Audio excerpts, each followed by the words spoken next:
Kembali bersama dengan Timothy Athanasius, masih di Double Dose, masih membangun spiritualitas sehari-hari di tengah dunia bergerak terlalu sibuk ini.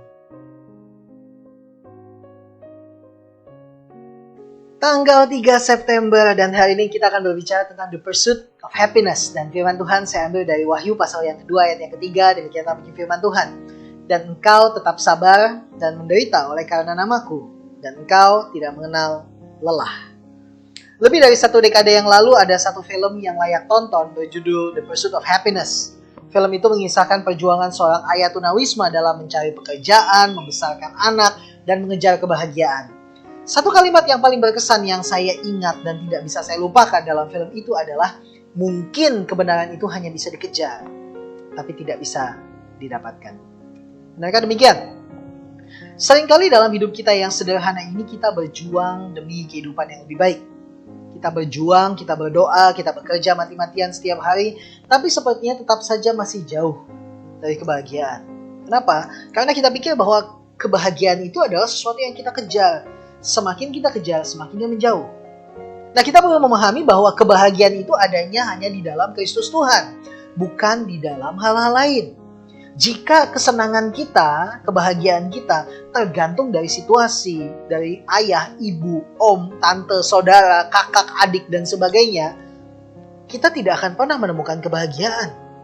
Tuhan mengerjakan di dalam kita. Kebahagiaan itu adanya hanya di dalam Kristus. Dan menjadi satu tragedi yang besar ketika kita berusaha untuk mencari kebahagiaan di tempat lain, terpisah dari Kristus. Tuhan mengerjakan di dalam kita, baik kesenangan maupun penderitaan. Karena hanya dengan keberadaan dua hal itu, yaitu kesenangan dan penderitaan, maka kebahagiaan kita bisa lengkap. Masa? Nah, Henry Nouwen mengatakan bahwa kesenangan dan penderitaan terletak di dalam cawan anggur yang sama.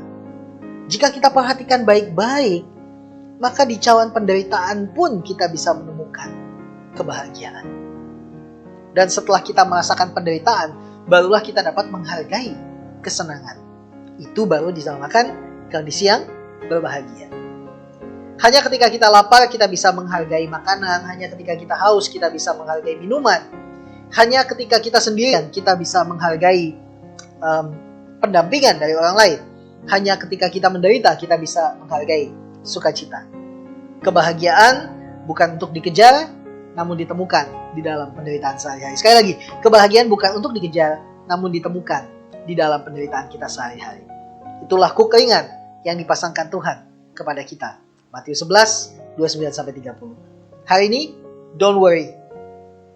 Kebahagiaan saudara ada. You just have to open your eyes. Because God keep you and save you. I pray for you guys. Amai mulia dalam Gusti Tuhan Yesus.